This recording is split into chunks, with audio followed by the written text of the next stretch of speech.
This video is one in a series of videos on special education due process developed by the Office for Dispute Resolution, or ODR, and the Pennsylvania Special Education Hearing Officers. The purpose of these videos is to give you an overview of what to expect if you are involved in a special education due process hearing. Before we begin, please be aware that this video series addresses special education due process hearings filed under the Individuals with Disabilities Education Act, or IDEA. These are the most common types of due process hearings. If your hearing is about gifted education, Section 504, or early intervention, there may be some minor differences in your hearing procedures, especially as to resolution meetings and timelines. However, these videos should still be helpful in getting prepared for any of these hearings.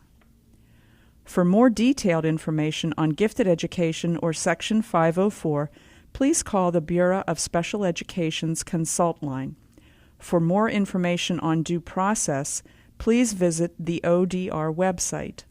Contact information is available here and at the end of each video. For additional information regarding early intervention, please refer to the Procedural Safeguards Notice.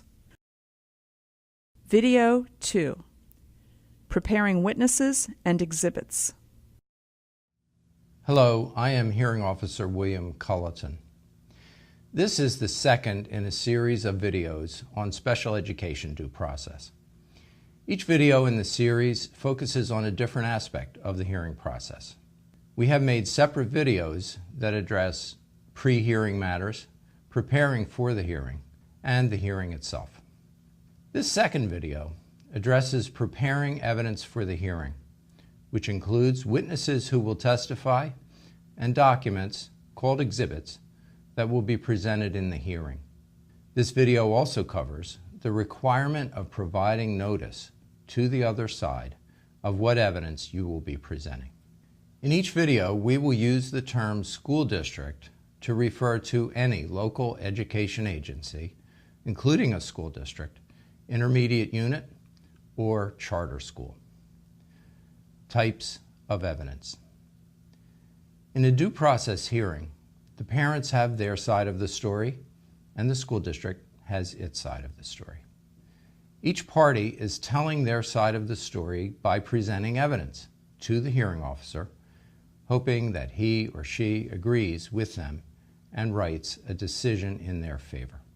The hearing officer must base his or her decision on the evidence presented at the hearing. The decision cannot be based on facts or other matters which are not presented at the hearing. So, each party will need to be sure that they are presenting the hearing officer with the evidence that is necessary to decide the case. To do that, it is critical that each party's evidence be well organized. It is never too early to start thinking about what evidence to present at the hearing. There are two types of evidence: testimony given by witnesses and documents, which are called exhibits. We will first talk about witness testimony, then exhibits. Both parties need to think about what evidence they need to tell their side of the story, to help support their position on the issues in the case. It will be necessary to prepare all of your evidence prior to the hearing. This process can be time-consuming, but it is not difficult, and preparing evidence will help focus the case. Witness testimony. The type of evidence given by witnesses is called testimony. There are two types of witnesses: fact witnesses and expert witnesses. Fact witnesses testify to what they know about the facts of the case. An example of a fact witness is a parent or a child's teacher who will testify about their experiences with the child. Expert witnesses give opinions. An expert witness has some special expertise to qualify as an expert, and they use that expertise as the basis for an opinion. An example of an expert witness is an independent psychologist who evaluated the child and offers an opinion about the child's educational needs. Keep in mind that it is the responsibility of the party who wants to call a witness to arrange for them to be at the hearing. Attorneys or parents who represent themselves need to let their witnesses know as soon as possible when the hearing is scheduled. Witnesses who testify at the hearing will be sworn in by the court reporter and will answer questions asked by each of the parties. It is important to think about what you want each witness to testify to and to prepare in advance the questions to ask each of them. Many attorneys write or type a list of their questions and bring the list with them to the hearing. Preparing questions in advance for each witness is a good way to make sure you are clearly telling your side of the story and to be sure you don't forget to ask anything important. Witnesses cannot appear and give their testimony by simply talking, making long speeches, or reading from written statements. The hearing officer will require that the parties ask questions of the witnesses, and the hearing officer is listening to the answers the witnesses give. The next video on the hearing itself will show a short example of the questioning of a witness at a hearing. There is one exception to the rule that every witness must answer questions. When a parent who is representing himself or herself is testifying, the parent is allowed to give testimony through a statement. Since the parent won't have an attorney to ask questions, the parent will provide testimony given under oath in a narrative statement. This is the opportunity for the unrepresented parent to tell the hearing officer directly his or her side of the story. After the parent has given this narrative statement, the hearing officer may ask the parent some questions for clarification. And the attorney for the school district may also ask the parent questions on cross-examination. Just as the parties will prepare questions for each witness in advance of the hearing, parents representing themselves should think about what to include in the narrative statement. It may be helpful to have the statement written or typed in advance so that nothing important is left out. Here is a frequently asked question. What if a parent wants to call a school employee as a witness? Parents may call witnesses who work for the school district.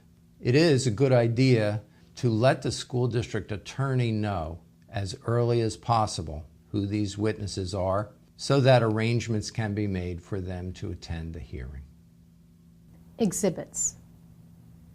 Hello, I'm Hearing Officer Kathy Skidmore. The other type of evidence to be presented at the hearing are documents, which may become exhibits. Documents are marked and identified as exhibits so that during the hearing, everyone can look at the same document at the same time.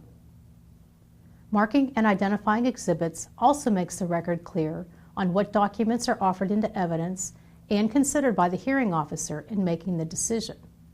Some examples of documents that might be used as exhibits are IEPs, progress reports, evaluation reports, tests, letters and emails written about the student, and report cards. It is very important that all exhibits are properly marked before the hearing so that they are well organized and ready to use. The hearing officer will provide both parties with pre-hearing directions that describe how to mark your exhibits. These pre-hearing directions are also available on the ODR website under pre-hearing directions. Exhibits do not need to be in any certain order, but each document is typically marked as a different exhibit. Each exhibit gets an exhibit number, with parents' exhibits marked with a P, for example, P1, P2, P3, etc., and school district exhibits marked with an S, for example, S1, S2, S3, etc. Then, each page of every exhibit is numbered as depicted on these examples. If parents have a 10-page evaluation report as their first exhibit, it would be marked as P1, with each page marked as P1 page 1 of 10, P1 page 2 of 10, P1 page 3 of 10, and so on. There must be 4 copies of each exhibit, one for the parents or their attorney, one for the school district attorney, one for the witness to refer to, and one for the hearing officer. It makes sense to mark all of your exhibits with exhibit numbers and page numbers before making copies of them. It is common but not required that each party's exhibits be put into 3-ring binders for the hearing. It is also helpful to have a list of your exhibits at the front, like a table of contents, so that everyone knows how they are identified. 5-day disclosure. The IDEA requires that each party provide to the other party at least 5 business days in advance of the hearing a list of all witnesses they might call to testify and all exhibits they might present. However, if your case involves discipline or extended school year or ESY issues, the hearing is considered to be expedited, and the rule is that evidence must be disclosed in 2 business days, not 5. If a party fails to include a witness or an exhibit on that list, the other party may ask the hearing officer to prevent that witness from testifying or that exhibit from being considered. The reason for this rule is so that neither party is surprised by evidence that is presented by the other side. Any witness you might want to call to testify needs to be on the 5-day disclosure list. Not every witness on the list needs to testify, but again, you might not be permitted to call a witness who was not included on the list. In the same way, not every exhibit needs to be used in the hearing, but you might not be permitted to introduce an exhibit that was not included on the list. In addition to listing all of the exhibits on the 5-day disclosure list, parties must be sure that copies of all evaluations that were not previously shared with the other party are provided at the same time. Many times, both parties have some of the same documents and witnesses listed on their disclosure lists, and that is fine. To reduce duplication of exhibits, the parties should talk to each other to see how particular exhibits will be marked. If some of the same witnesses are on both parties' witness lists, again, the parties can discuss when and how common witnesses might testify. Usually, it is more efficient for everyone if these common witnesses are only called to testify one time. There is usually no need to include the hearing officer on communications with the other party about routine matters such as these, but do include the hearing officer if you need to ask him or her to intervene. Otherwise, the hearing officer does not need to receive the 5-day disclosure lists, or the 2-day disclosure lists in expedited cases, or the exhibits themselves before the day of the hearing. Again, it is very helpful to everyone if the parties avoid unnecessary duplication of evidence and work cooperatively on how to present common witnesses and exhibits. Here are more frequently asked questions. What if a parent needs a document from the school district? Parents should first ask the school district or its attorney for any documents they believe they are missing. If someone has a document that a party needs and refuses to provide, the party can ask the hearing officer for a subpoena. A subpoena is an order by a hearing officer to compel the attendance of a witness or the production of a document. Parties need to make a written request to the hearing officer for the subpoena. In that request, they must explain what the document is and how it is relevant to the hearing, who has the document, and what steps the parties have already taken to get the document. Remember to copy the other side on the request. The hearing officer will decide whether the document is important to the case, and, if so, will issue a subpoena. What if a party wants to call a witness who doesn't want to attend? The party who wishes to have the witness attend the hearing can ask the hearing officer for a subpoena for that witness. The request for a subpoena must be made in writing. Be sure to include who the witness is, why that person needs to testify, and what steps they have already taken to have them attend voluntarily. Remember that the subpoena request must be copied to the other side. It is the hearing officer who decides whether to issue a subpoena. One last word. If you have questions or concerns about the due process hearing, do not hesitate to contact the hearing officer by sending an email message with a copy to the other side or by requesting that a conference call be scheduled. The hearing officer understands that many people, especially parents representing themselves, are unfamiliar with the legal process. Hearing officers are always ready to answer questions and to help clarify anything that is confusing. Hearing officers cannot, however, give legal advice. Summary. In this second video in this series, we talked about preparing your witnesses and exhibits for use at the hearing and the 5-day disclosure requirement for most cases, with a 2-day disclosure requirement for expedited cases. The third and fourth videos will address the hearing itself. For more information, please contact the Consult Line or the Office for Dispute Resolution.